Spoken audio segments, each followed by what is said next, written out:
Once upon a time. Welcome to Australian Book Lovers, your destination for imagination.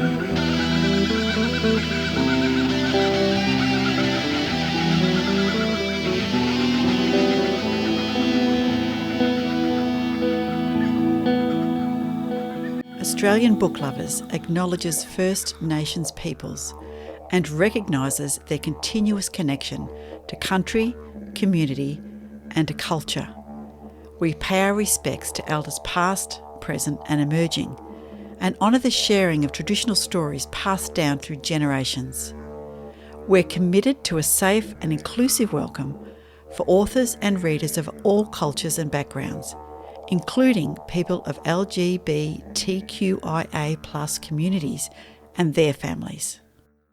A big warm welcome to everyone and a huge thank you for joining us for the Australian Book Lovers podcast. Our mission is to bring fabulous Australian and Indigenous literature that spans a whole range of genres to book lovers around the globe, as well as fantastic resources and information for passionate authors looking to write their next bestseller.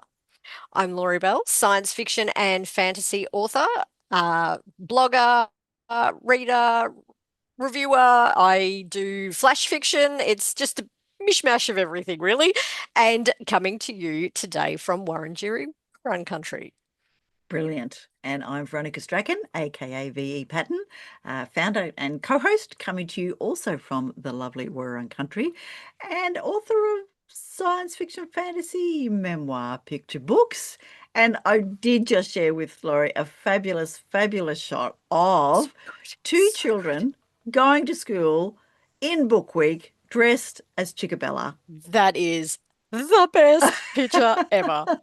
Oh, so proud. It just almost brought tears to my eyes. I was very excited. And so there they are dressed in their rainbow colours with their feathers, and Mum has gone to a great deal of trouble. They got red their legs and they got fluffy feet and so good. Feathery wings. So thank you to all of the parents and carers who go to lots of trouble dressing their children in their favourite characters for Book Week, which we know how hard it is, and we know how stressful it is for poor parents trying to come up with something because they only remembered to tell you last night. Yes. Or you missed the note in the bag from last week. It's kind of there with or it's still in the bag from last week. So that was very exciting. And, That's what more could you ask for, that the kids are so excited that they want to be Chickabella. And, Chickabella is a fabulous, fabulous character. Absolutely. I do love my little hen. And I should mention also, we are episode 147 today, indeed. Which is unforgettable, and yet I forget each time. So yeah, but it's a fabulous prime number. Yeah. I love prime numbers. Don't go putting your maths in. Come on, it's late. I haven't had any tea. Oh no. Well, I've had corn strips with some hummus. So I was going to make a fabulous stir fry, and then look at the time. I haven't got time. So I've left the others out there getting pizza, and I've just had a little snack to get myself going. There you go. Lovely. Let's launch into some exciting things for 147. We've got quite a long interview with the Jackson and Graham crew, which is Luke Jackson, Kelly Jackson and Maya Graham. Maya is the illustrator of a graphic novel called The Brownout Murders. And so given that it's quite a long interview because there were three of them to chat with, perhaps we'll go straight into the news. Oh, let's do it.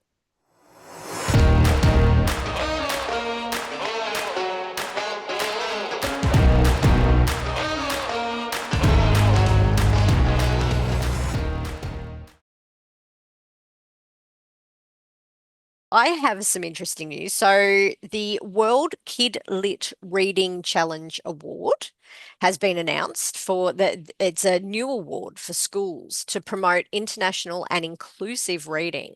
So it's running through September. It's open internationally, and it basically aims to encourage reading, connecting young people with international perspectives, and sharing the value of second languages. So the winner will be chosen for the most imaginative, innovative, or inclusive presentations where students reflect on what they have read, and they will receive a book package as the prize. So the Mm. award is open to students up to the age of 18. So the younger categories 0 to 6, although I'm guessing not too many 0 to 2 0. will be writing Yep. stories.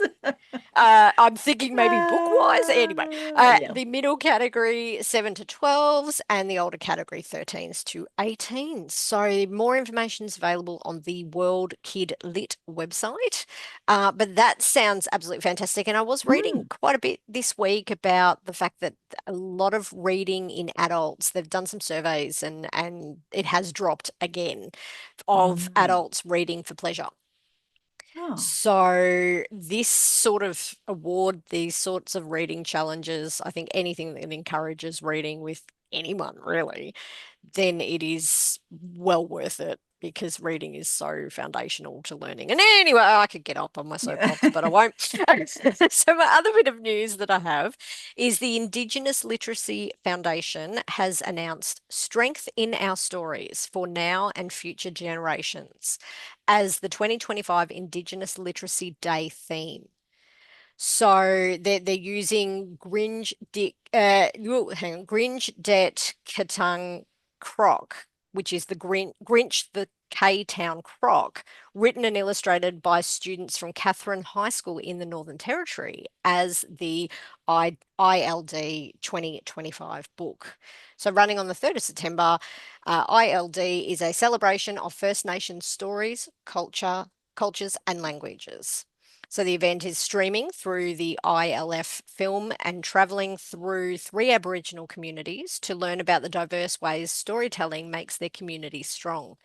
So definitely keep an eye out for that one. There are some absolutely amazing, that's a great theme. I love that It theme. is. It is. And I Yeah. have in the past listened to some of the, or watched some of the videos that the ILF put together, They're because that wonderful, is aren't one of the they? organisations that I do some regular donations, because Yeah. I love supporting children's literature, and this Yes. one, language, books in language is just Oh, brilliant. And you see the kids, they're just so excited to see I these stories. know. I absolutely love. I love seeing all kids with their books, and it's just the Yeah. grins on everyone's faces Yeah. make me so happy. Yeah, the magic of seeing a word and knowing the word and understanding that it, Exactly. it paints a picture in your mind. Yeah. Most people, there are Yeah. still those people that don't do that. But anyway, Yeah. beautiful. All That's right, very true. I've got All 3 right. little news things. Go for it. 2 happies and maybe, no, 2 sads and a happy. Let's start with one of the not so exciting Okay. ones.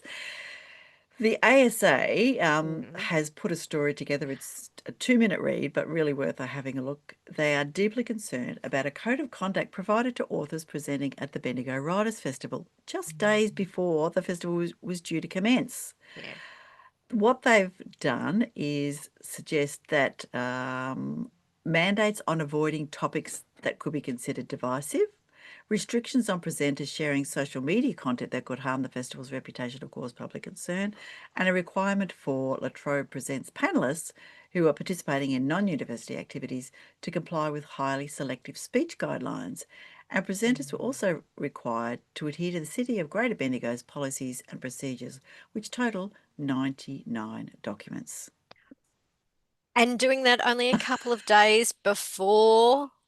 For Yeah. perhaps a 1 hour presentation that you are on a panel or writing there. That's So, ridiculous. as they say, the Mm. ASA say, we feel deeply for all the creators who've been impacted by the situation and those who've chosen to stand down in solidarity, because festival appearances can be vital income for Absolutely. authors, Yeah.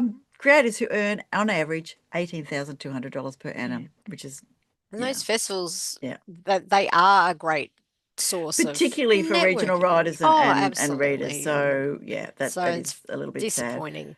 Yeah. Yeah. So if something like that has happened to you, the ASA is the place to get in touch with, because they do advocate for Yeah. creators and they are working really hard Yeah. to, look at all those things. The other one that they're working on, which I thought was interesting, because we sometimes talk about prizes and grants. Yeah. So authors and illustrators often rely on money from literary prizes and grants to buy time away from their day jobs to produce work. However, the literary prizes and grants are subject to income tax. So we get that. So you don't really put much No, aside for that writing no. time. Exactly. So the ASA is lobbying government to extend the tax-free status Indeed. enjoyed by recipients of the Prime Minister's Literary Awards to all major literary awards, including the State Premier's Awards, the Miles Franklin, the Barbara Jeffreys, the Stella Prize, and the ARA Historical Novel. So even if they made a start with that, that would be absolutely brilliant. Yeah, Because for as sure. somebody quoted, if you win at Randwick, Yeah. you don't get taxed. But if you, there we go. But If if you win you at Randwick, you're not taxed. But if you win the Miles see, Franklin, you get taxed. wow. And that's an Yeah, see, Australia that's a bit still. rough. So that was Yeah. David Marr, who wrote, was at the National Writers Congress in 2015. I thought, oh, Again, right, yeah. it's interesting, and it shows you, doesn't it, that some forms of gambling are worth more than a well educated or just Contribution to the arts, let's say. contribution. Yes, that's exactly Yes, the word I was looking for. yeah, It's just yes. come on. And And after, gambling yeah, is not a good thing. We do no, not promote no, gambling. it's just anyway. Let's have Grumble, grumble. a cheerier Yes, news, go which is for it. lovely that I spotted on Books and Publishing, and which who are inside the Australian and New Zealand book industry, Mhm. which is great. That one of ABL's authors, you know that we always like to do a little bit of a plug if we spot Mhm. anything. Mhm. So Simon and Schuster has acquired world rights to thriller novel The Secrets of Strangers by Jess Kitching. So Jess is Hey, lovely. She got a couple of yay, books, and did I forget fantastic. to look up which episode? Yes, I did. But Jess has got a podcast That's episode with marvelous. us, and she was delightful to talk to. Yeah, She really was. And she's based in Canberra, the author of several books, which is just brilliant. And yes, so fantastic. now she's got a deal with Simon and Schuster. So That's congratulations, brilliant. Jess. Yes. And speaking of other authors that we love to claim as our own, the amazing Eugen Bacon has had her book Black Dingo picked up and acquired by Flame Tree Press, which is another fantastic publishing, just getting these amazing books out there. And it's anything by Eugen. It's adorable. So make sure you keep an eye out, I guess. It's going to be a Yes, while, but but I don't care. if you want to Keep hear an eye Eugen out. talk, you can go to Yes. episode 106 There we and check out go. well, we chatted to her when she just had released Yeah. Serengoti, and amazing. She's Yeah. been down in Tasmania for a while, Yep. being their state um, Yep. uh, author, writer. That's really bad. Sorry, Eugen, but I have been following you and seeing bits and Yeah. pieces that you've So done. many short stories through Yes, Stars and Sabers. I mean, it's yes, just kicking lots of goals. things. Kick Yeah. goals. And also the episode that I couldn't remember that Jess Kitchen was in Oh, was episode yes. 84. So you think I'm going to be more prepared next time to do that.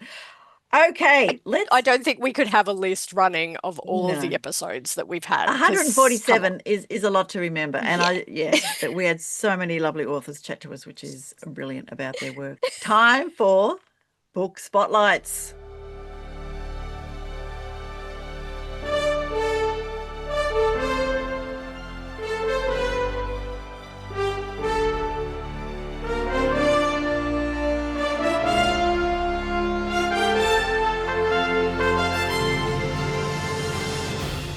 Let's Okay, begin. let's go. Are Yeah, you going first? I'm going Am to I go going first, first? and Okay. I'm going to share that there is another fabulous book by Frances Mackay, who is one of our favourite authors as well, and has encouraged many of her colleagues, picture book colleagues, to get onto the website, which is lovely. So we have another of her books called Dogs, a counting and comparing book. It is an award-winning counting book for toddlers and preschoolers. The counting book is a fun, rhymey book about dogs to help your child learn to count from 1 to 10. Every page is filled with brightly coloured, funny illustrations of dogs of all kinds and sizes. It explores comparisons as well as counting, such as long, short, young, old, quiet, noisy, happy, sad, tall, short, awake, asleep, light, dark, and relaxed, energetic. Your challenge Can you find all the dog breeds listed at the back of the book? It is an entertaining and educational county book for 2 to 5-year-olds and early years classrooms. And it has a matching activity book too. And why parents and kids love this book? It's got engaging rhyming text that makes counting exciting. It's bright, funny, and colourful dog illustrations. Encourages number recognition and early math skills. Interactive seek and find challenge for extra fun. So that Love it. is beautiful. So that's Dogs, a Counting and Comparing book by Frances Mackay, who is in fact a teacher, educational writer, and children's book author. She was born in Tasmania, where she began her teaching career. She moved to the UK in 1985 and continued teaching in England until 1997, when she left to set up an educational publishing company. After the company was sold in 2007, Frances resumed her writing career, working for a variety of publishers in the UK and Australia, and has had over 90 books published. Yes, that's what I said, 90 books. Since 2021, Frances has independently published 15 books, including picture books, activity books, and non-fiction books. She specialises in books for primary schools and children from ages 2 to 12, and she was a guest in the Writers' Room on podcast episode 137. There you go. She's delightful. Oh, that's amazing. And speaking of more picture books, I have another one for you. So we have Nature Ninja Saves the Natural World by Tania Moloney, which is children's picture book, as we say. So Nature Ninja and two friends, a wise owl mentor, Boo Book, and a trusty sidekick Stick, are on a mission to save the planet. Upon realizing that they're not allowed out of their backyard on their own, they question if they really can make a difference. The story is an all Aussie eco adventure that sees the characters take a series of actions to care for nature in their own backyard. With Boo Book's guiding words and Stick's help, Nature Ninja learns that with a little patience and persistence, their actions do make a difference. Children will follow along to see if they achieve their mission and feel empowered discovering that every little action to care for nature where they live counts. Nature Ninja Saves the Natural World is more than just a children's book to encourage children to care for nature. It's a unique call to action to inspire the next generation of nature heroes, taking children on an age-appropriate hero's journey. And Tania Moloney is the founder of Nurture in Nature Australia and is an award-winning children's book author. Through her work and play, Tania inspires children, educators, parents, and caregivers to connect with nature and each other through the power of storytelling and hands-on nature experiences. Her debut book, Nature Ninja Saves the Natural World, shows readers that even the smallest actions to care for nature where they live can make a big difference for the planet. She has secretly wanted to be a nature ninja since she was 6 years old. Now she can be, and her readers can too. Lovely. And it has got delightful illustrations, that one. It is gorgy. All right. We have another children's picture book. This is Jana's Brightly Coloured Socks by Sally Fetouh. And Sally, apologies if I've mispronounced your name. It's Fetouh. Cheerful Brightly text. coloured socks. And say again? Brightly coloured socks. Brightly I coloured just love socks. that. Yes. In fact, I might happen to be wearing my very cheerful cat brightly coloured socks today. So I appreciate these very much. Cheerful text and whimsical illustrations bring alive this heartwarming story of kindness and inclusion, featuring a character with Down syndrome. When young Jana receives heaps of beautiful socks from her parents after learning how to put socks all by herself, she can't wait to show her friends at school. When her friends see her amazing socks, everyone wants a pair too. Jana has an idea and decides to share a pair of her new socks with each and every friend. This calls for a school sock parade. All of the children have so much fun showing off their colourful socks together that they gave a very special surprise for their kind and generous friend, Jana. Our author Sally Fetouh was inspired to write this touching story by her own daughter who has Down syndrome, feeling it was important for her and other children like her to be able to see themselves in literature. Several years ago, after reading a different story about a girl with Down syndrome to her daughter's preschool class, Sally says, The children were so engaged in the story and asked questions. They were very accepting and loving of their friend, my daughter. I left with a heart overflowing with emotion, and that inspired me to write my story. There you go. So a little bit more Yeah. about Sally.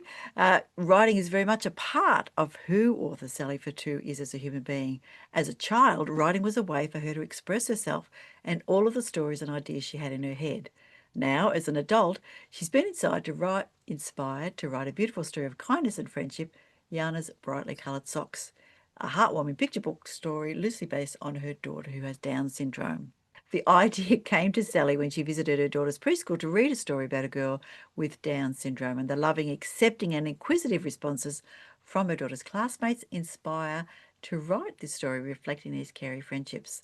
Sally believes a great book is one that has impactful characters and a story that provides a new experience or perspective to the reader that stays with them long after the book is closed. Wise words.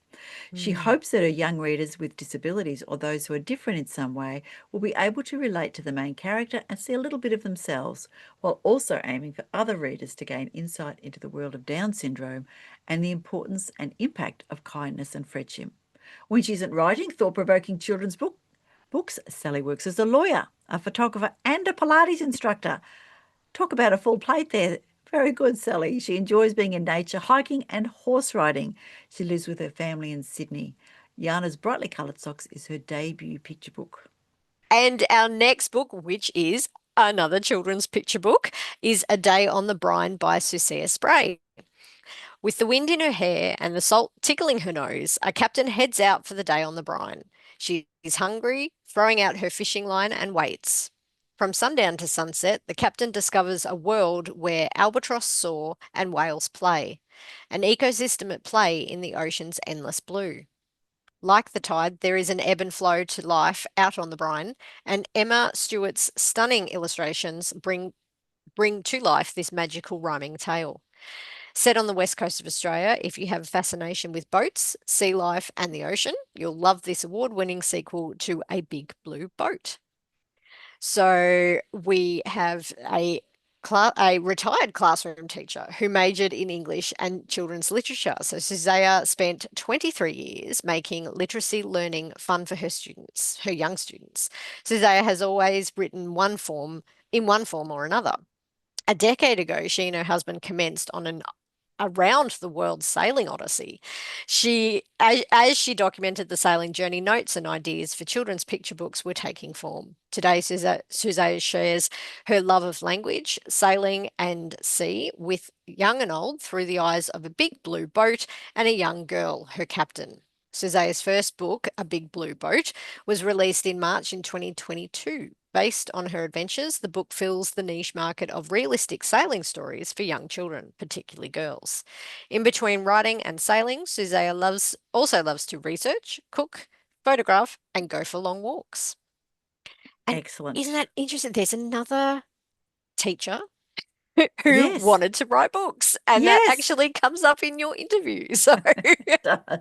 It does indeed. It maybe does. It it's something does. about teachers. I think my last interview was also a teacher before he was Mm. writing. So, Mm. it's Yeah, it's a Stephen. thing. Yeah, Yeah. I'm pretty sure, Steve. So I don't know, And maybe let's face it, you were maybe also a teachers just teacher. need to get the creativity out of themselves, maybe. Maybe they do. Maybe they do. And good on them. Keep going. Book number 5 is The Riverblade by T.R. Thompson, which is a science fiction novel. For Cass, it's a place to escape the dull grind of her lonely life, a place where she can run its twisted laneways and live out her violent fantasies. For Detective Poe, it's a beat to walk, a dark, dangerous environment to hunt down his clues and get closer to whoever or whatever is haunting its streets.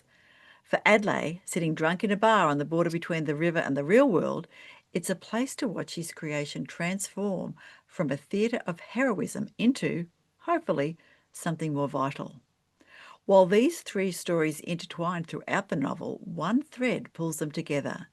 The nightmare vision walking the streets, a rogue musical virus that infects its users and feeds off their fears, growing stronger with each kill, Designed to take down the corporate powers of the grid, a powerful governing entity on the banks of the river, this weapon has gone rogue, harvesting any user it comes across, threatening to collapse the entire structure of the river itself.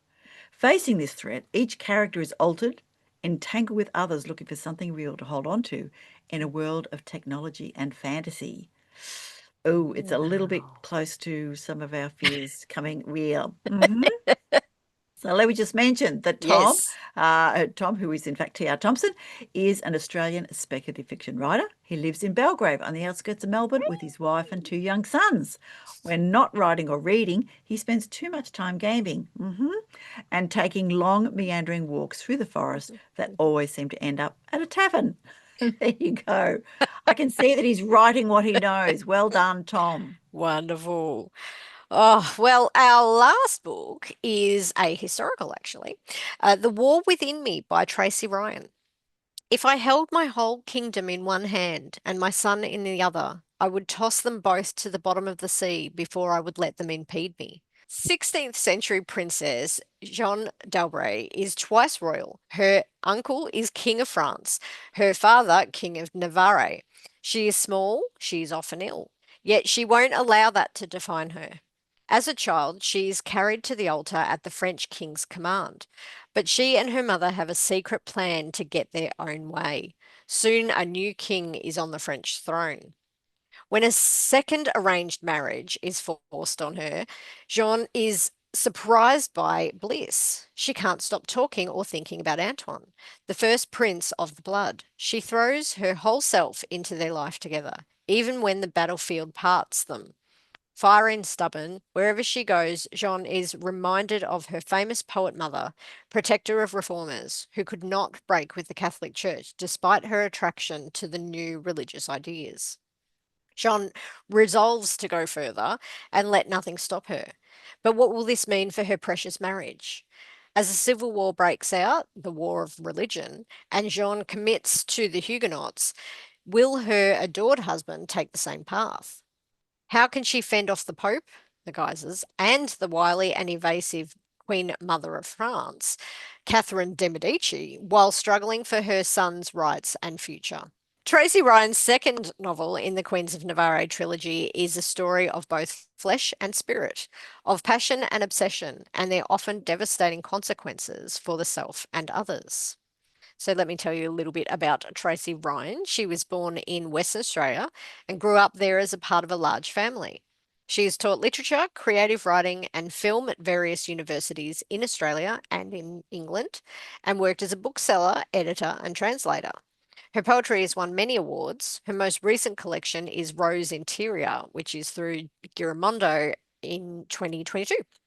She is the author of 6 critically acclaimed novels. Tracy was the Western Australian Premier's Book Awards Fellowship winner in 2023.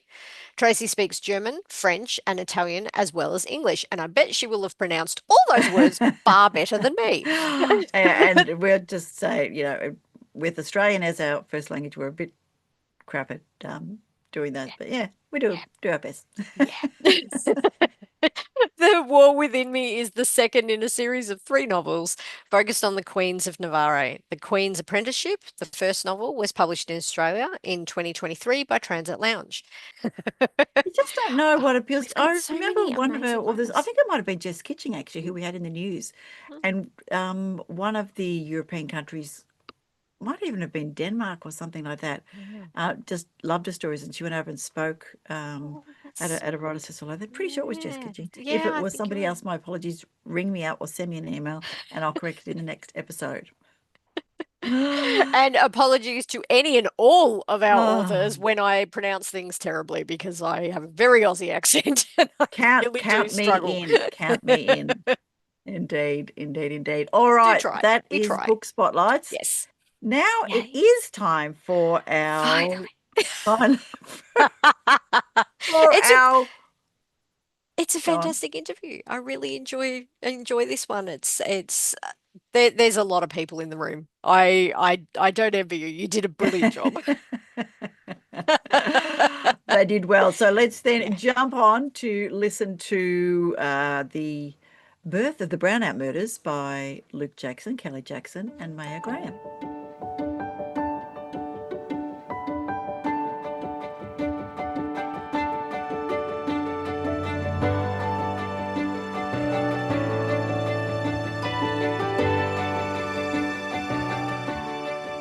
Good evening, book lovers. Absolutely delighted to say I've got a room full of writers, even though this is not a writer's room. So we are in the enviable position of having two authors and an illustrator of the Brownout Murders. So welcome to Luke and Kelly Jackson and Maya Graham. Hello. Thank you. Hi. And it is, of course, an absolutely freezing night on this side of the world. And I'm coming from Woiwurrung country, so Wurundjeri country, who are part of the Kulin Nation up here in the Macedon Ranges. And I believe, Maya, you're going to be spokesperson for where everybody is today. Yes, we're from the Wurundjeri Woiwurrung of the Kulin Nation. Beautiful. So, it is the best part of the world, although I will admit my son, who interestingly, Luke, is he's doing header photography for a little indie film over in Perth. When I saw the sky that he sent me today, I thought, yeah, okay. Ours was pretty horrible, but theirs is that beautiful, crisp, bright blue. I thought, okay. Well, Anyway, they've got that magic hour to shoot in, so that's nice. They have indeed, yes, and they're having a couple of days off shooting, which is lovely. So lots to talk about for everybody, and this has been a fairly amazing group to put together, the Brownout Murders. So for our listeners, I'm going to read the blurb for the Brownout Murders, and my husband, who likes war things, didn't know about this, so that was interesting. Oh, yeah. So the Brownout Murders, they blamed alcohol, they blamed men, but they blamed women most of all. Set in Melbourne in 1942, the Brownout Murders is told from the perspective of three fictional sisters whose story unfolds against a backdrop of shocking true events. At the height of the Second World War, 30,000 US servicemen were stationed in Melbourne as a bulwark against Japanese expansion. This formidable military presence was initially met with enthusiasm and relief by the majority of Australians at a time when fears of a Japanese attack were widespread. The relief turned to fear after three women were murdered on Melbourne's dimly lit streets during the brownout, and the press and general public began to suspect that the culprit was, in fact, an American serviceman. This led to a widespread effort to limit the freedoms of young women whose independence was widely viewed as a threat to the family unit. Written by Luke C. Jackson and Kelly Jackson, co-authors of the highly acclaimed 2 Week Wait, and illustrated by Maya Graham, this graphic novel suggests that the moral panic that once engulfed Melbourne is the same instinct that underpins responses to the latest story of a woman targeted and killed while walking home alone. There you go, based on true events. Yeah, Absolutely. interesting. Yes. Yeah, and it's something that the walking home alone is something that I often use to illustrate the difference between men feeling safe going to their car, women feeling safe going to their car. Because I ask the women, what do you have in your hand? They always say, I have my keys, I have my clicker ready to go, or my phone ready to press. And the guys go, oh, just go to the car. And I go, well, this is the thing. There's that kind of fear of the walking home alone. And this sounds like it is just, fairly tragic, but true.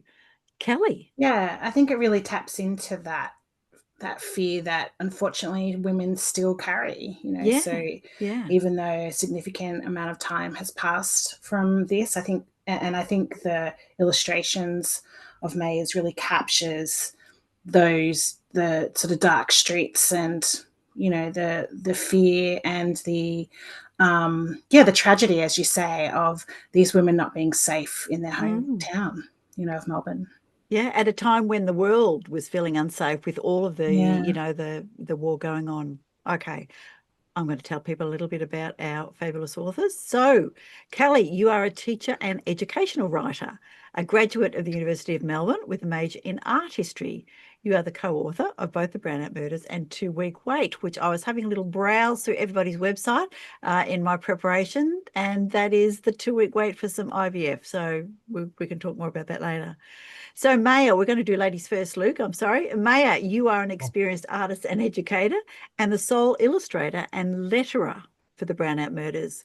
When preparing to undertake the project, you immersed yourself in photographs, posters, and other visual resources stored within the State Library of Victoria archive.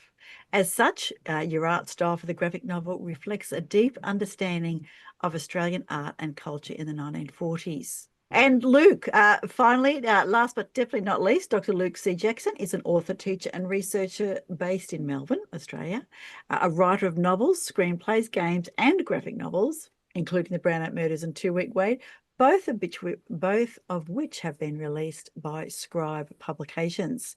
So it seems as if the educator, the art, the writing all came together in kind of a serendipitous, this is going to happen. Yeah, absolutely. Yeah, absolutely. Can I take this? Yeah, go, Maya. Yeah. So, just by way of introducing how I came onto the project, so I was doing some Inktober little sketches where you get a prompt every day of the week, every day in October, and I don't know, I might have shared some on social media, and Luke and Kelly might have seen it, and then I didn't realize at the time they were starting to think about this story. And so they invited me to come along. And it's fortunate that we live close to each other. We happen to work with each other. So it was a great sort of stimulating, happenstance. We're all able to come together and sort of watch this project grow in that way. Yeah, so Maya, it must be a dream for an illustrator to, when they say graphic novel, you must go, whoa, can't wait. That's me. Yeah, this is my wheelhouse. Yeah. But admittedly, I've never done one before, but I've certainly consumed a lot, and I really enjoy, I love the format and I love the medium. I always have to read graphic novels that I'm interested in at least 3 times. You're reading it for the story, then you're reading it for the art. Then you're thinking and deconstructing it and trying to work out how the artist has used their visual language to sort of convey the mood, the style, the sense of place. So, yeah, it's an absolute dream. I feel so lucky to have been a part of this project. Yeah, it's been great. Excellent. So, Luke, the inspiration, you shared a little bit in some of the preparation questions. Tell us where the Brownout Murders, what were the sparks for you? Well, the very first spark was we were talking to, I believe it might have been me and Kelly, I'm not sure, but we were both over at the nursing home where my grandmother, my maternal grandmother Pat, was living, and she was, it was getting a little harder to talk to her at that time. And I was sort of coming up with topics. And so I asked her, so can you tell me a little bit about what was it like in Melbourne, when you were young, and she said, oh, well, there was, I did volunteer as a brownout warden. And I said, oh, wow, that sounds kind of interesting. And she said, oh, and that was when there was that serial killer, of course. And I thought, I mean, at that time, we couldn't follow up on anything with her. And unfortunately, she didn't live too much longer than that. But it certainly piqued our interest, both mine and Kelly's interest. We really admired her. She's an amazing woman, because she went on from that to she never stopped learning. She was always, so we were impressed with the fact she'd gone back to university in her 60s, or and she'd never stopped learning. She learned to use email. She continued on in, so she was just an amazing person. But she also, Facebook. That's right. But she also became an advocate. She was an advocate for women's issues through the Women's Electoral Lobby, right from, I'm not sure exactly when she joined it, but I know, very early, growing up. Yeah. Yeah. So she was an amazing person. And so I think that sort of those elements, then, like a lot of ideas, you hear something and it strikes a chord with you. It piques your interest, as I say, didn't know exactly how to use it at that time. And then it was probably how long later, Kelly, before we really thought about how to use it properly? Yeah, I mean, it was a couple of years that I think it just sort of knocked around in your head, and then you would sort of bring it up and, oh yeah, that's really interesting. And And then I think the Me Too movement was happening, and it felt really kind of like it was echoing what we'd been sort of discussing and thinking about the Brownout Murders. And then, the Inktober stuff. And we saw Maze and we're like, well, this is what's going to bring it all together. Now we have to do it. That's the perfect style. Well, that's right, isn't it? Because we had that sense of what we might want the story to be about, but until you get that other element, okay, yes, we can represent this visually in a way that's going to be sensitive to the material, or akin to the sort of story that we want to tell and the themes that we are covering. Yeah, I didn't, because the people we had on, or the artists I was in contact with before that, were either a bit too masculine in style, or say in the case of Mara Wild, who worked with us on 2 Week Wait, an IVF story. It was just too, it was almost too like dreamlike. Yeah. Yeah. So we needed someone who could bring perhaps a little bit of a film noir, a little bit of that aesthetic to it, but without it ever feeling like pastiche or anything like that. And yeah. I'm interested in how you did your research to pull the story together as well. So there's no Google, in World War II. Newspapers, how did you find me? Now there is, and of course people would have, got all those aficionados, but it then got, my husband and I onto the, do we really miss the news? And, was it better when we didn't know so much about some of these stories, all those kind of things. But anyway, apart from that philosophical discussion, how did you research the time and the aesthetic and the actual facts and figures behind it? So Maya, let's start with you about the sort of the aesthetic and what you think are the best palette, the best colors, the best way of representing.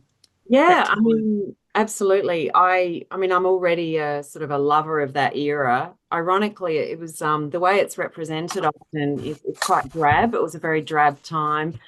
Obviously, access to goods and services was very limited because of the war. So, henceforth, all the costumery and everything, it's all very sort of bleak and drab. So, but one thing I really love from that era is all the propaganda posters. So I find them very, very striking. And that was, for me, a good sort of starting point, just reminding myself. And I've got plenty of reference books here that I used, but Luke will probably, or Kelly will probably talk a bit more about, we won a creative scholarship with the library, with the state library. So that kind of afforded even more opportunities for research and to really deep dive into some original source material. But yeah, for me initially, it was really those propaganda posters, and I certainly consume a lot of film and TV from that era as well. So there's certainly a lot of,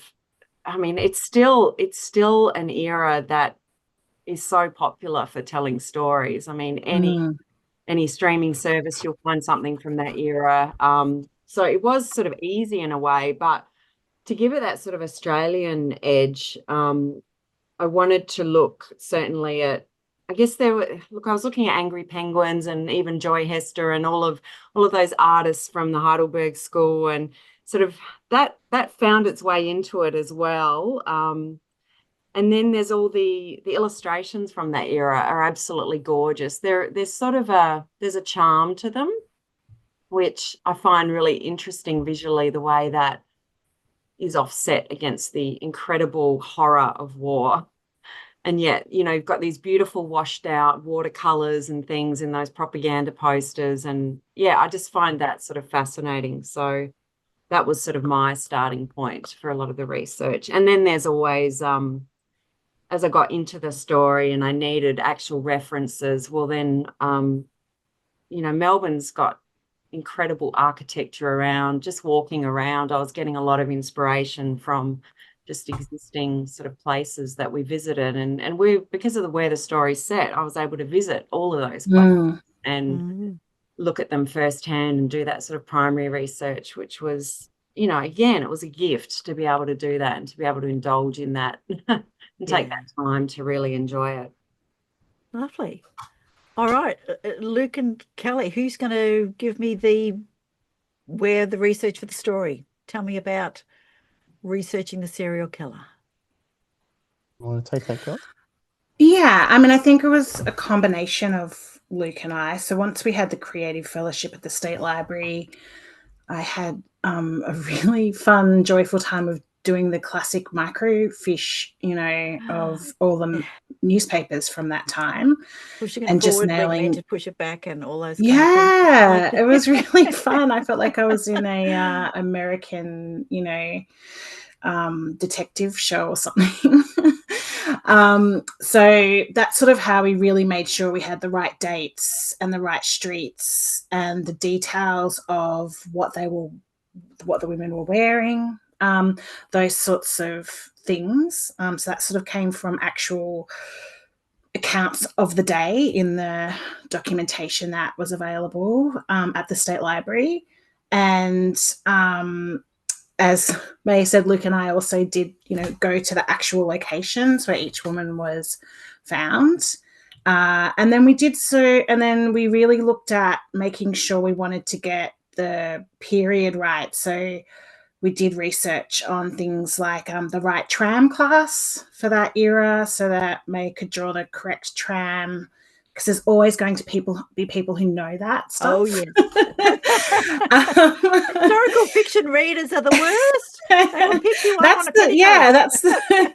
And, there were buildings that we were I remember there was I'm sure Luke will know for sure, but I feel like there was a cinema building we were really interested in, but it actually wasn't built until like 3 years later or something, and we're like, damn, because it was a really but so we Luke definitely had some ideas about where he wanted things and what things we might have wanted to see, and then we had to research whether or not they existed at that time, or find buildings or find locations that we wanted to perhaps use. I know May did a lot of work on like things like wallpapers and things like that, making sure all that was really accurate. So the research of it was all very fun. I think Luke went down more of an eddy wormhole than Maya and I perhaps did.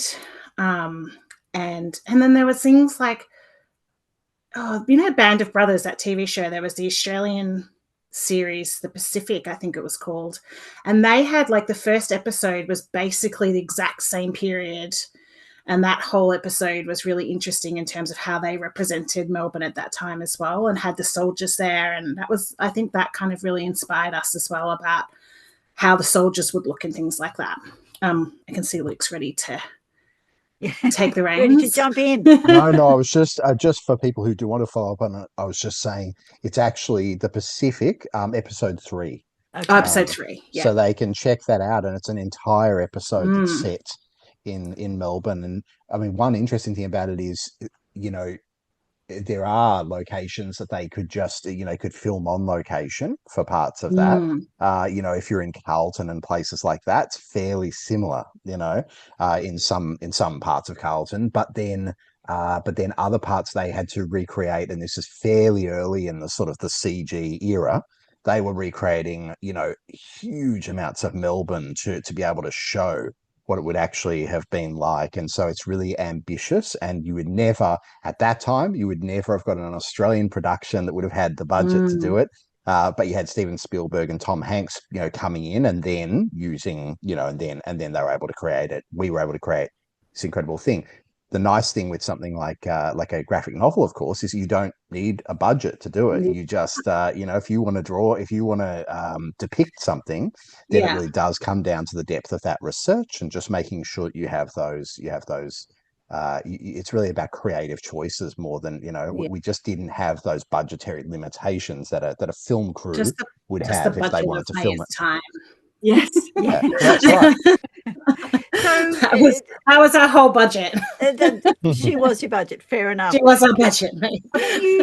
Hours and hours and hours. Was it always going to be a graphic novel? Was there any ever this would make a good novel written literary My work? memory is no. I think because I think there was something about wanting to capture the setting of Melbourne visually that we were really interested in, and really doing that deep dive into that period and visually representing that. I think that was what we found interesting, exciting. And I think also because I am not actually a writer like Luke. I probably work more in a visual medium. I'm not an artist that can draw as consistently as Maya, so I can't actually do the graphic novels myself. But I have made films, and I'm a media teacher and an art teacher and things like that. So for me, when Luke and I work together, it tends to be on graphic work rather than I wouldn't really ever be involved in his novels, for example. I don't think that's something that would really work that well for us. So if it was, because this was something we wanted to do together, especially with that Me Too kind of movement that we were interested in, it was probably always going to be a graphic novel. That's my memory of it, Luke. I don't know if that's your memory of it. It was certainly never going to be a novel. There's no doubt about that. But it, although I did write some stuff in prose but that was more about immersing myself in the characters' lives. So I had some background stuff that I'd written. I believe it would make, and it could have been written as a film. So that definitely could have been done. It could be a play. So I think that any of those things, it could work, but it would. Look, most things can work in most mediums. Probably you could do it as a radio play. It could be quite interesting. But I just think there was something really that appealed to us. We see we see comics as a medium with, really infinite potential. We wanted to contribute to that medium. And this was the opportunity that we had. We were very fortunate that we pitched the idea to Scribe. They were very supportive of it. And having a reputable publisher on board and enthusiastic about a project as well then means that, and then getting the library on board, where we've got a stipend, we've got an office, we've got a personal librarian and everything. I mean, things really aligned to tell us, okay, this is a good idea, pursue it, in that way. Fantastic. All right. Silk I go back to Maya, I want to ask you about the three sisters. So my nan used to work in the Block Arcade, and she mended silk stockings. So, she talks about that time, and she talks about, even when you couldn't afford stockings and you were, you draw the line up the back of your leg and you had to be careful, and all those things about how, you mended and you reused and did all of those things. So it kind of has this romance. And I know, Maya, you talked about it being bleak or drear, but it's not really, it has all of that sort of depth of from. Were they part of the original story, or was that your vehicle for telling the story? Well, I think, a couple of little things, Veronica. So one interesting thing there is you mentioned who was it? Who worked in the Block Arcade? Yeah, my grandmother. Yeah, your grandmother. She worked for. So my mother's grandmother, right? So the woman who is the basis for the character of Maud in the graphic novel, I believe she worked in the Block Arcade as well, as a milliner. I believe that's right. Yeah. Yes. So I remember. At the milliner in the Block Arcade.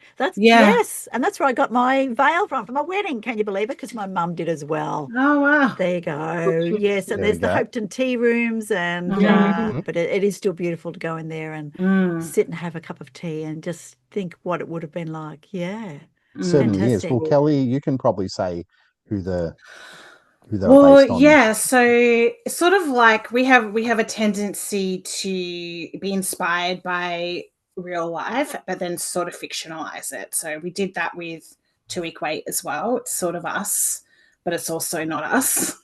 And this is sort of Luke's grandmother and her sisters, but also sort of not. Yes.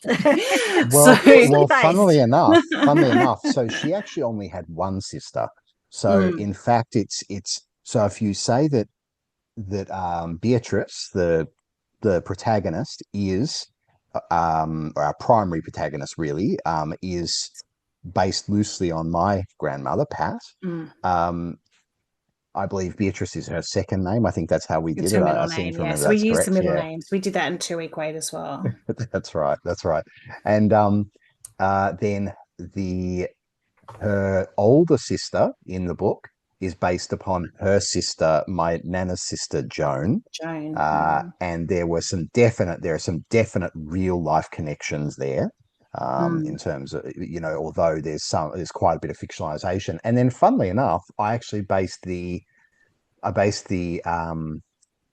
younger sister Lizzie on the sister of my grandfather, Oh, because that's right. she actually married an American soldier. Uh, Ah, so it meant that we could, we knew that she was going to be the pro-American of the group. So it allowed us Mm. to explore that idea by having the three sisters and then the mother. yeah. Excellent. All right. Maya, let's jump over to you. And what's the most difficult for a graphic novelist to illustrate? Is it the characters? Is it the setting? Is it the combination? Is it how do you bring those little thought bubbles and express so much on a two-dimensional face? Well, lots of iteration, Yeah.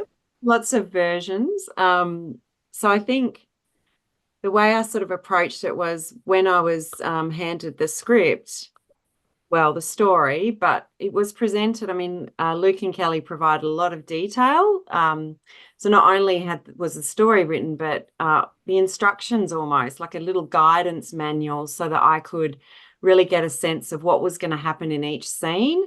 I had some choices to make, but there was a lot of structure there, which was very helpful. So I have a tendency to think of all the possibilities. And so that was really good to have that sort of boundary. I mean, I think good design comes out of a lot of limitation. So I don't mean that in a negative way at all. I just mean it was wonderful to have that sort of structure and scope. So what it meant was when I first got the script that I was able to read it through and pictures were popping into my head straight away. So I was able to put those down as tiny little roughs. That kind of just gave some basis for a prompt for us to have more discussions, to really work out, okay, what do we really want to happen? Then we're able to dive into, I did a second version where there was a bit more detail, so we could start to see faces then emerge. And then, I think we're up to like 5 versions at one point. So there's just constant iteration, but you kind of go macro and micro. I was working linear through chapters, but I'd find that once I was sort of spending time with Beatrice, for example, on her face, her expressions, I found I might jump ahead and go, oh, well, I really want to refine how she looks further down the track in the story or how she looked back here. So I was sort of dipping in and out a lot, but yeah, certainly once I had that overall structure and those initial visual roughs, that really helped me. And I have to say, it's so funny, even though like in a linear way, they represent the least amount of occupy the least amount of visual space.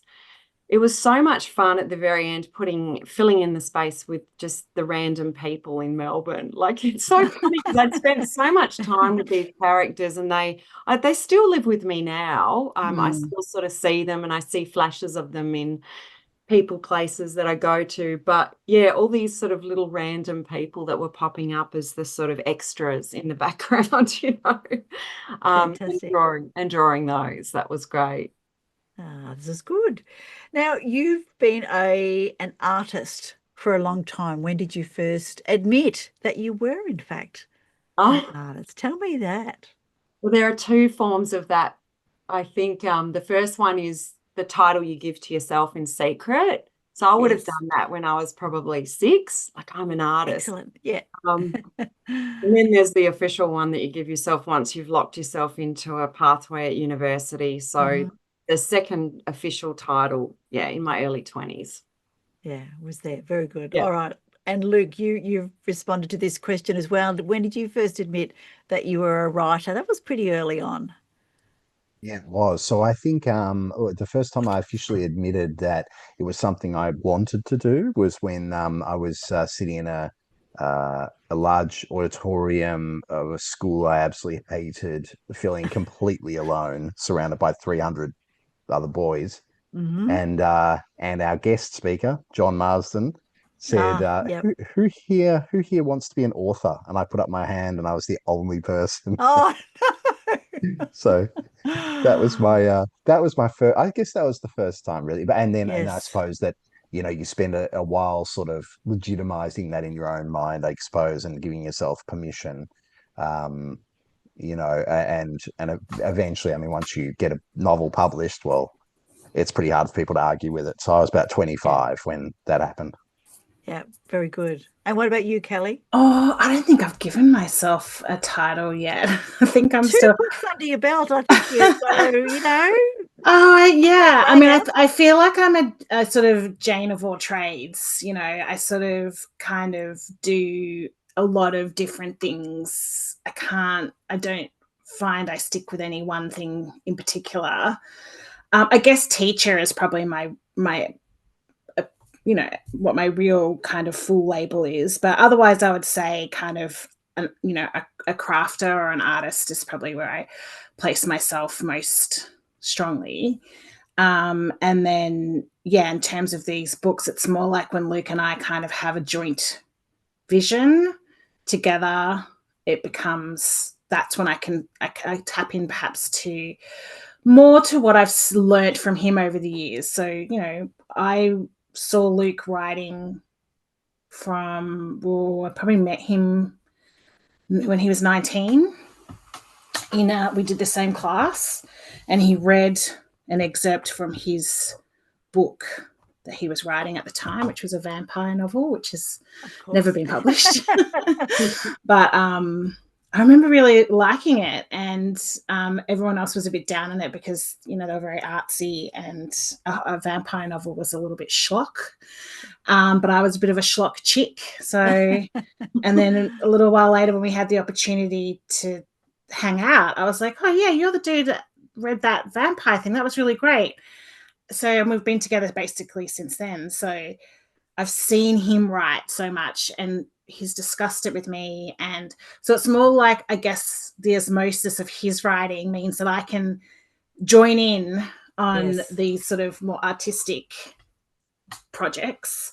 Yeah. But I certainly don't really think of myself as a writer per se, Well, if I could can I just interrupt there a little bit? Because I think it's funny when we think about writer, we tend to think about it as a very limited, we think about it in quite a limited way, right? But when we're talking about a graphic novel in particular, I think one thing that's really interesting to consider is what we actually mean by writing and what we actually mean by illustrating, and perhaps some analogies we can draw. So, for example, earlier Maya was talking about one of the things she enjoyed most being putting in what she called extras.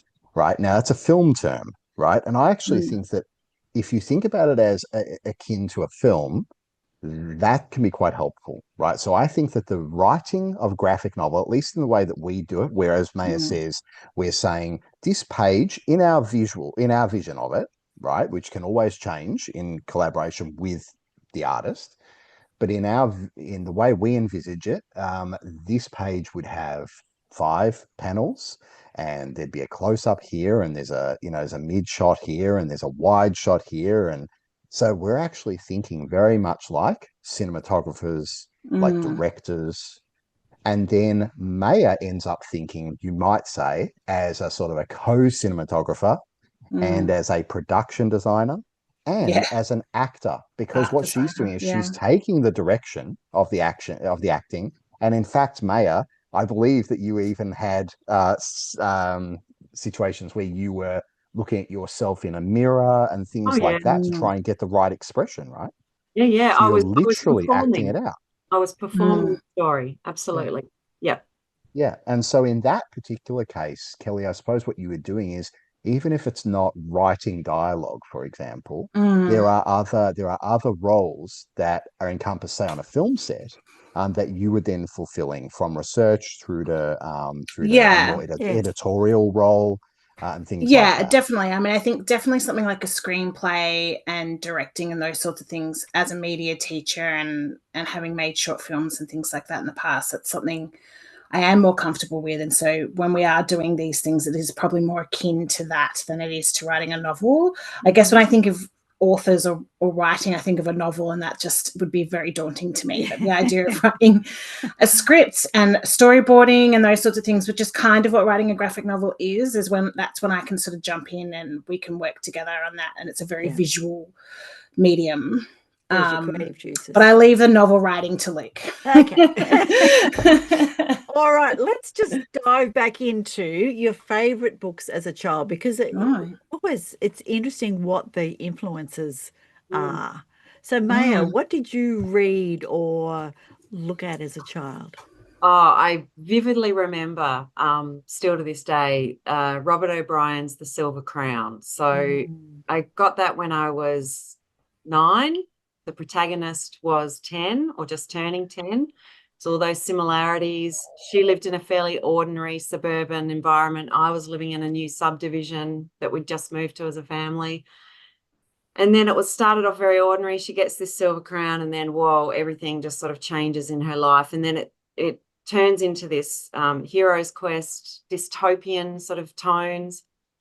And that was really an ignition point for me for a lot of dystopian literature. I loved it. And I loved, obviously, a female heroine, sort of unsuspecting, but she rose to the occasion. And, the Robert O'Brien's descriptions, particularly of the silver crown. I mean, this is my design background too. Like, he wrote so beautifully about this object and how it could be folded neatly, and he talked at length about it. And that was just, I hadn't read anything like that before. So that was quite an important influence in my early sort of reading. Fantastic. And Luke, tell us about your early stories. What did you borrow from the library? Yeah, well, I try and remember now. I mean, I certainly, I know that one answer that I've given is that I loved Enid Blyton stories because nobody told me ever what to read. And so I looked at the covers, and I loved the fact that you had all these sort of matching covers, and those particular covers that edition had were really sort of beguiling. And so I picked those up. I read all of those, and that gave me my first experience, my first taste of reading within the oeuvre of a particular writer, and in fact, the Blyton verse, you might call it. So you really got the sense that they were connected in some deep way. And so I guess that was my first experience of that. But I also read a whole lot of things like horror, point horror. As Kelly said, I ended up writing a vampire novel. But I liked those point horror novels and things. And funnily enough, Maya, you said you liked the female protagonist. So did I. I tended to gravitate to the female protagonist, and in fact, you found them. Nearly always write a female protagonist. Got some strong women in his life, Kelly. That sounds like a good thing. That's exactly right. And a bit anti that boys' school as well. I think I had enough you of and boys 300. at that time. I'm with you. That's right. And so they always had these fantastic characters I found in those horror novels. These very active, girls actually. So I love that. Yeah. Let me just mention a vampire story based in Australia, just down the road from me, up towards Bendigo, by the writer we interviewed in the last episode, Madeline Dest. She's originally from Tassie, so she's got that whole Tasmanian Gothic thing happen. But yes, so Australian vampire. So don't put that story too far away, Luke. You might need to drag it out again, whack it into an Australian scene. And Maya, can you draw vampires? I think so. I love animated faces. Yes. Yes. I look forward to performing that. Very good. All right, Kelly, what did you read as a young'un? Yeah, I mean, I think is pretty similar. So I think probably The Faraway Tree really stands out, just that sense of adventure and the different worlds and the crazy characters. I think really, and I've really enjoyed revisiting that with my kids. And another one is The Secret Garden. I really loved, and I really enjoyed revisiting that with my eldest daughter as well. She really enjoyed it. And even though it dates, interestingly, that for sort of opening scenes in India are very very problematic these days, but it was really interesting having those conversations with her as well. And Little Women are probably, that's really stands out as something as which I haven't yet read to my daughters. And then I went down the path for many years of sci-fi. So, and I would still say television and film wise, that's where my love is in terms of a genre. So Arthur C. Clarke was probably my main touchstone. Yep. You know, Rendezvous of Rama and The City of Stars, those sorts of, I don't know, just the concepts of possibility was always, I think, what I was, when you think about the faraway tree, what joins all those things together is probably that possibility and other world. I moved around a lot as a kid, always having to go to new places. So I think that helped me, you know, process that as well. Like, you know, just always the new. So that's probably my main touchstones as, you know, in a literature sense. Very good. All right. Let's think about the writing routine, the writing / artist routine. You've talked a little bit about the draft. So how did that work, Luke and Kelly? So you've got the story, you've given a really good brief to Maya. Maya, do you pencil sketch? Are you digital? How did that kind of work? And are you all morning people? Are you all evening people? Was there a lot of alcohol? Was there a lot of tea? How did it all come together? A bit of everything, yeah. I was going to say, tick all those boxes. Okay. Yeah, all of those things definitely came into play. I am traditionally a manual artist, illustrator, and it was always going to be very traditionally done. That was my intention at the start, but then midway through, I did change to a digital production process, and that was purely based on speed and the double tap of the pen to erase something. You don't get all the scrappy rubber marks everywhere. But initially it was pencil drafts, pencil rough. So I think I might have done it in biro because I like biro. It's nice and quick and you can be really scratchy with it. And so that I would present that to Luke and Kelly. I sort of liked having the whole thing drafted first so we could, like, I wouldn't want to sort of converse about every little decision. It was like you need to do it in sort of these key stages and then we have a little discussion and we can look at moving through the sort of stages of the design process that way.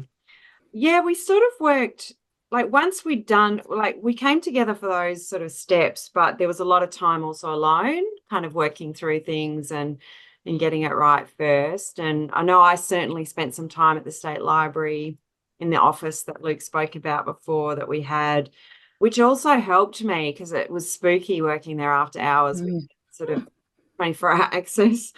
But I really liked the solitude that the space is gorgeous, obviously, and it provided that, but that helped too. It helped sort of, I mean, it really put me into the space of those women that had to walk home after work or whatever late at night on their own. So I was there as I can be at any time. But, well, it was particularly pertinent then when I was illustrating. And when I worked digitally, another reason that I chose to do that is because it certainly made revisions a lot quicker and a lot speedier. And there wasn't a lot of duplication, but certainly in some dream sequences, flashbacks, there were some repeated scenes. So, hey, I was able to save a little bit of time just with repeating. Repeating those. And digital was great because, wow, it really, like, unlike, look, you know, your short focal length when you're just drawing on paper, digital, you can just zoom, you can pinch zoom infinitely. So you can really get into detail and sort of go macro, micro really easily. So that was a new sort of unexpected discovery of working in the digital format. But ironically, you know, I still wanted to keep it. So the tools I chose and the brushes and things, I still wanted to make it look quite traditional and still keep that sort of style and that reference to that era. And, you know, the digital realm can do that if you get the right software and, you know, it's sort of amazing. The choices are unfortunately endless, and you can spend ages doing discovery and exploration. But once you work out your style and how you're going to do it, then it does become very routine based. And so for a while, once I had worked all that stuff out, I was able to say, right, tonight I'm doing a page. And I was quite methodical halfway through, and I was able to do that. So. And Luke and Kelly, was it the discussion over every dinner table? At every time you got into the car, was there, excellent, I've got him captured now, I'll make him do this, or vice I versa? do think the car is a place we do tend to talk a fair bit, actually. Yep. That's funny that you mentioned that. I think there was a lot of it discussed in the car. We're both night owls, so that's sort of fortunate in terms of the kids being in bed.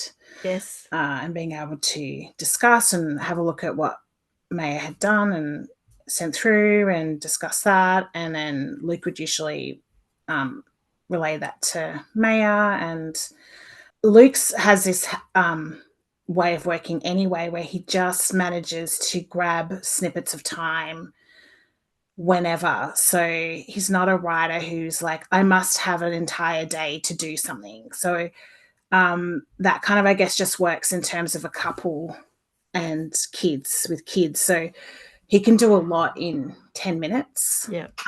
So we could chat and he's a very good typer, just actual touch typer, type up the ideas, draft it out, come back, we discuss it again, so it was very much that sort of thing in these really small micro bits of time. Is usually how it happens whenever we have a moment or something springs to mind, or he says, this isn't really working. And then, of course, we have to also give a shout out to our editor, because then he made some really powerful suggestions once he looked at it as well, which then required some reworking, which I think Luke can speak to that. And, he was really instrumental, I think, in where the story went as well in the end, when things weren't quite working the way that we wanted them to, which was really interesting as well. So I guess that's it. I don't remember us really sitting down. We never really sit down for like huge passages of time. It's very much a grabby kind of on the fly situation, and then somehow all those little pieces just come together into a full thing. Which is kind of nice, I guess, because it doesn't feel laborious. Yeah, and what a joy to have a sounding board of each other and have both of you so immersed in the story and the creative process. Yeah, definitely. And it's nice as a couple to have something to talk about that's not the kids and what's for dinner and who's doing the groceries and what's on the calendar this week, gives us some rich, not that those things aren't rich, but richer creative things to explore together.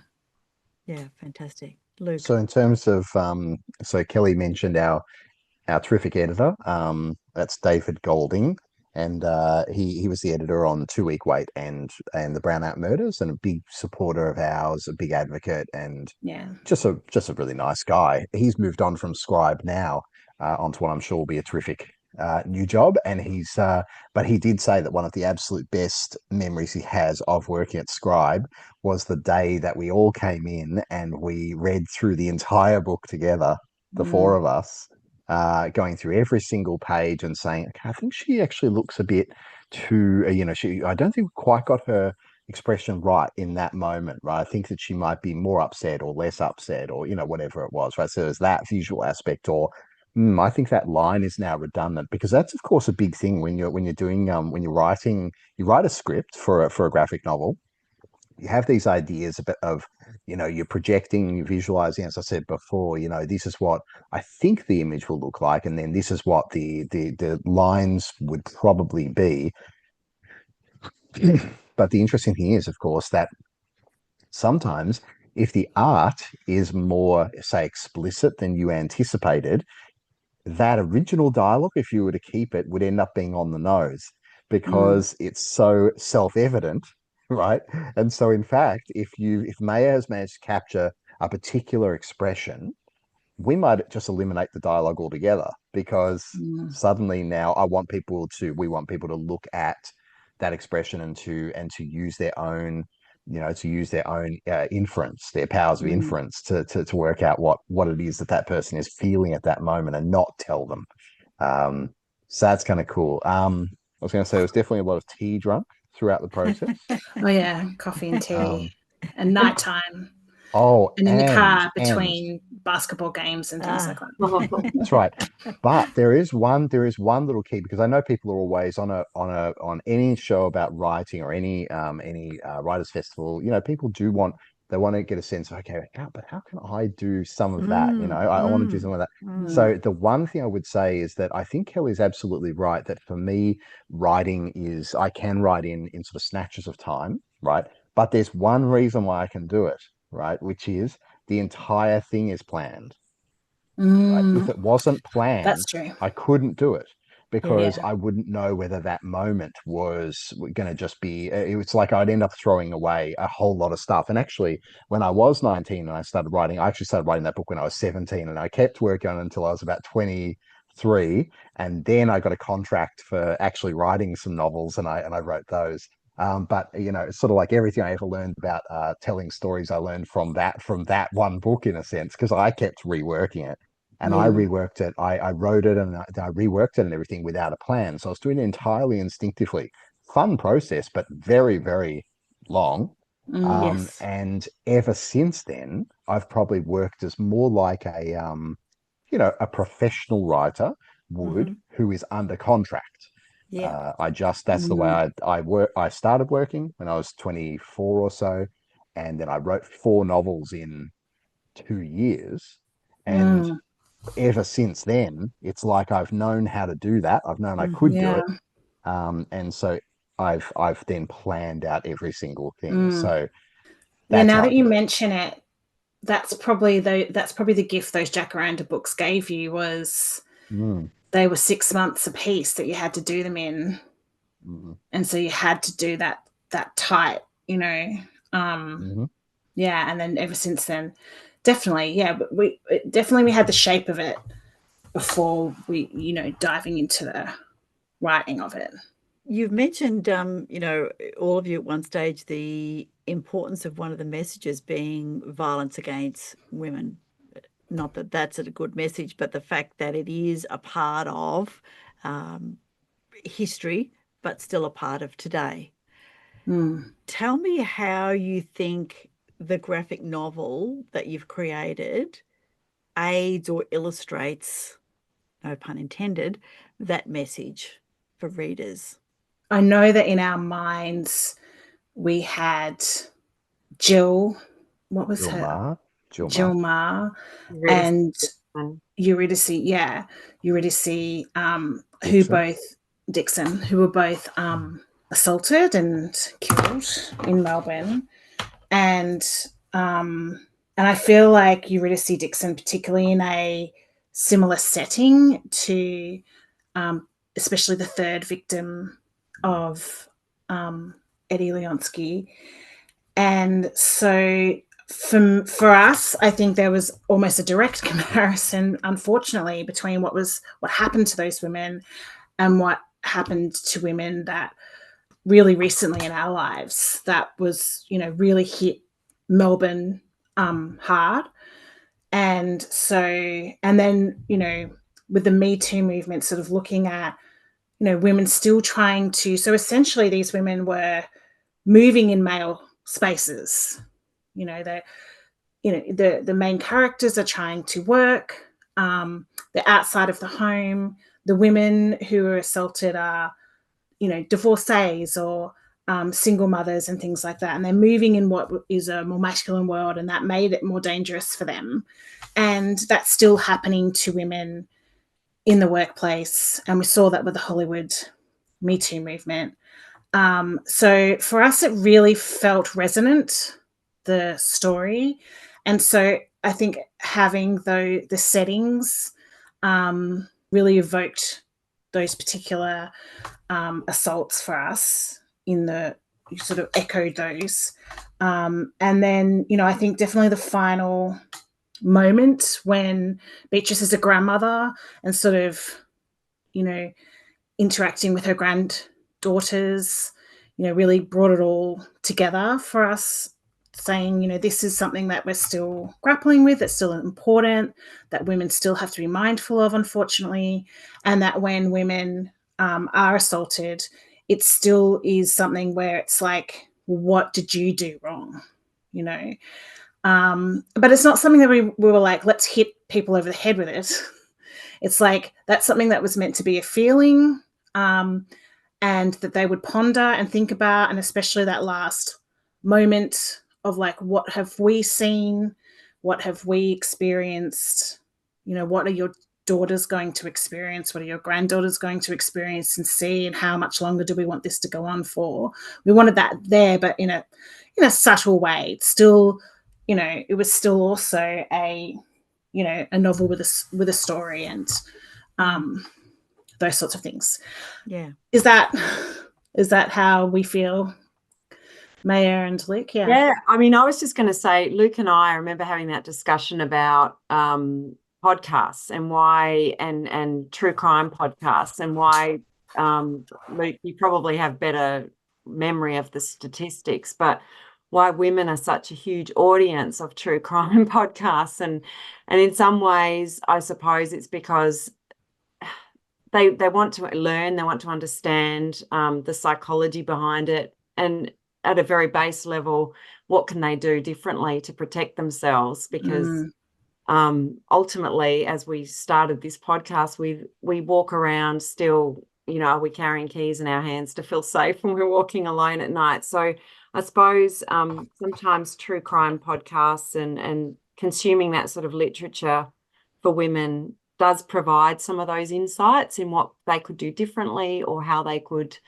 better educate each other, or like Kelly said with the Me Too movement, how we can communicate with each other as women, share stories, share our knowledge about how we can look after one another. And the graphic novel format's interesting because it's so visual. It's a great way to tell a story. Perhaps it's also in some ways like a little guidebook as well.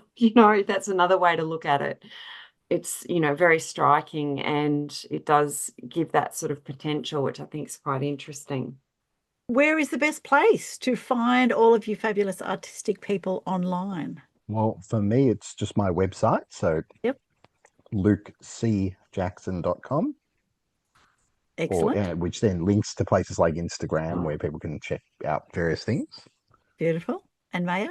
For me, I haven't quite made one yet, but I've started with a social media sort of page. So on Instagram, you can find me. So, yeah. And the other stuff will come, I guess, eventually. Yes, when you're up to your 12th edition, Yeah. or your you've got a whole line, a shelf full of beautiful graphic novels. Yes. Kelly, where can people find you online? Yeah, I mean, I guess I'm like Maya. I don't have anything really personal as yet, but both graphic novels can be found on the Scribe website. Luke and I also have a sort of short graphic in the Island publication, a creative publication, and so you can explore more of our stories. And they are well worth exploring, let me tell you, everybody. So thank you so much for your time tonight and for getting together to tell us about the Brownout Murders. It did bring some good memories of me, talking to my nan about stories and seeing Grandad in his uniform and that kind of thing. That just shows you how old I am. But anyway, that's all right. Luke, being your great-grandmother, we'll just keep moving on. So Maya Graham, Luke Jackson and Kelly Jackson, authors and illustrator of the Brownout Murders graphic novel. Thank you so much for your time tonight. Thank you. Thank you. Thanks for having us. Fun. No worries. Thank you. Bye. Bye.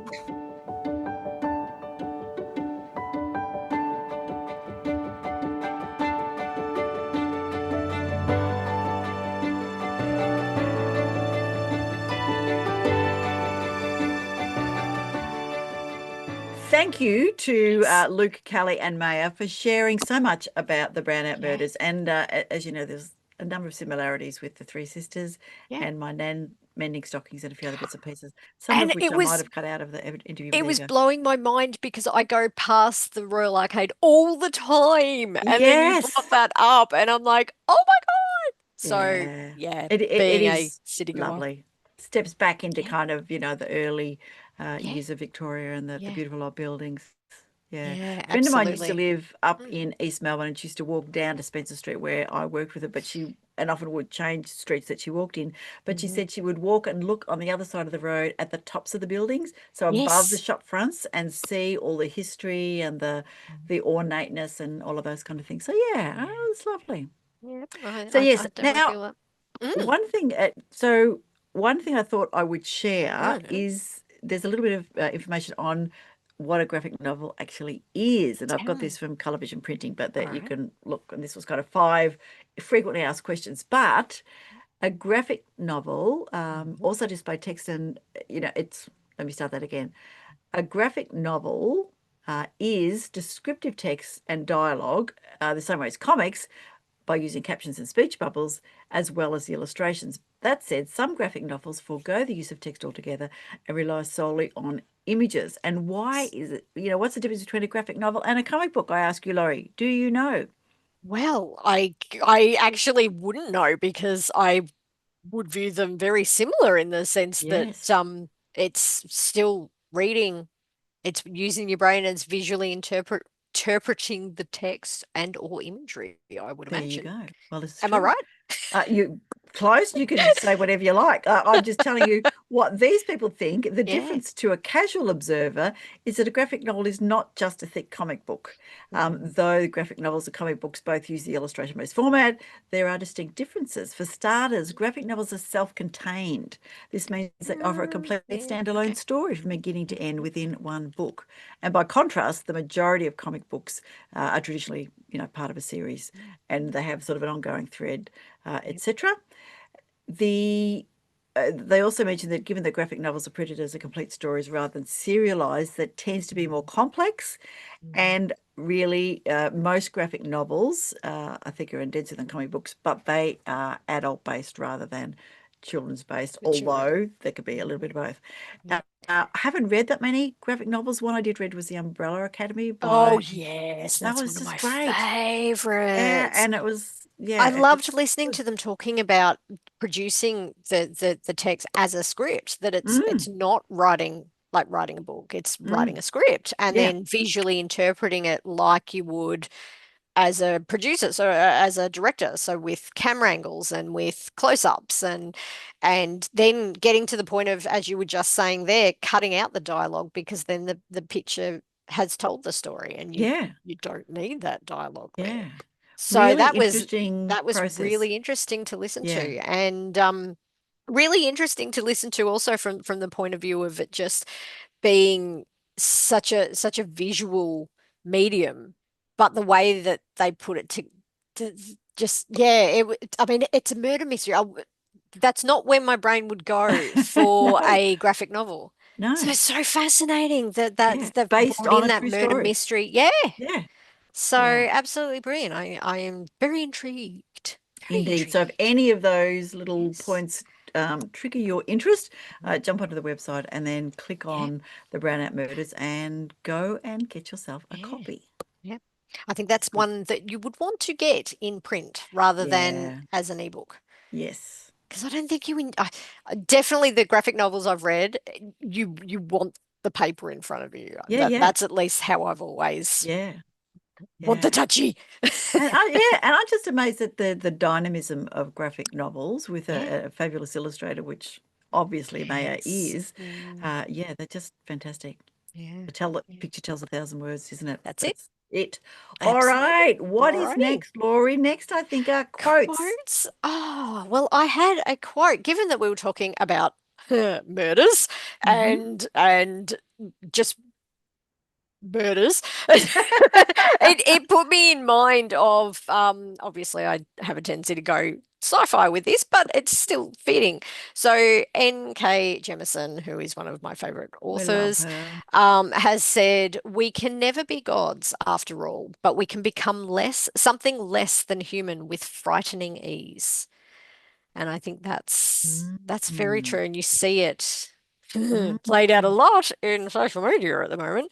But it is so quick to become something less than human. It's a bit scary. It I shouldn't really be that like that. easy. I really I like like that. that. Yeah. Yeah. I'm reading at the moment Translation State by Mm. Anne Leckie, Mhm. which is science fiction, Mhm. and it's a really gender fluid story, all different aliens, all different genders and understandings of family and this kind of thing, and very political and all that kind of thing. And what is human Mm. is kind of that singular thread, within the story, and it's Yeah. fascinating. Yeah. Yeah, she uses the different aliens to sort of pick apart Pick apart bits and humanity. pieces, and what Mhm. does it mean, and that kind of thing. And if you call yourself human, are you allowed to be human? Anyway, Yeah. very interesting. Fascinating. Your My quote. Yes. What Yes. have you got? So my quote's from Madeleine L'Engle, who wrote A Wrinkle in Time. I don't know if you read that when you were a kid. Yes, that was one of my favorites. Yeah. And look, it just was when I was doing a little bit of the research for around graphic novels, and it was adult children thing that I kept running into. Oh no, I don't want that. I want something for adults. This quote is, you have to write the book that wants to be written. And if the book will be too difficult for grown-ups, then you write it for children. That's beautifully put. Good Yeah. on you, Sometimes I Madeline. think that they understand a lot more than we do. Absolutely. They do Yeah. indeed. And of course, if you have a book that you'd like us to spotlight, if you would like to be on the podcast, although I really apologize, we have many people are waiting. And so we're trying to get lots of people on together and get them in some writer's room, and we're putting some panels together very shortly. Please jump onto the website and load your book up on the page that is for authors. If you want to subscribe, actually, I haven't told you about have I told you? Oh, yeah, no, I still haven't. I've actually taken some photos of the books that we're giving away in the next giveaway, and they are Diathesis, which is a hardback, and I think I showed you the fly leaf last time. Yeah, I think so.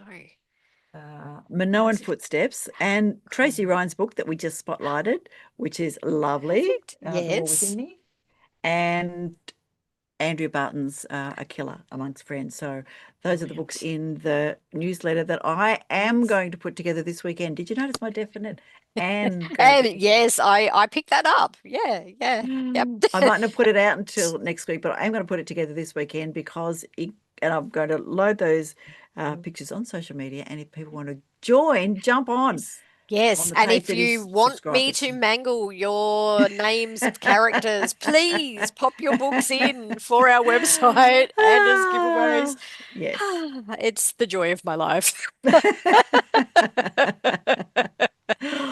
Oh, and look, it's like we could just talk about books all night, but we won't, because we've got family waiting to have dinner and meals with us, and more people to interview. So I'm going to send out an email after this to a nice little panel. I won't say until we've got the people booked in, otherwise we'll move on to the next bodies and come back to them later. We need to remember, Laurie, to read more Aussie books. Thanks for listening, everyone. Bye. Let's meet again when magic happens.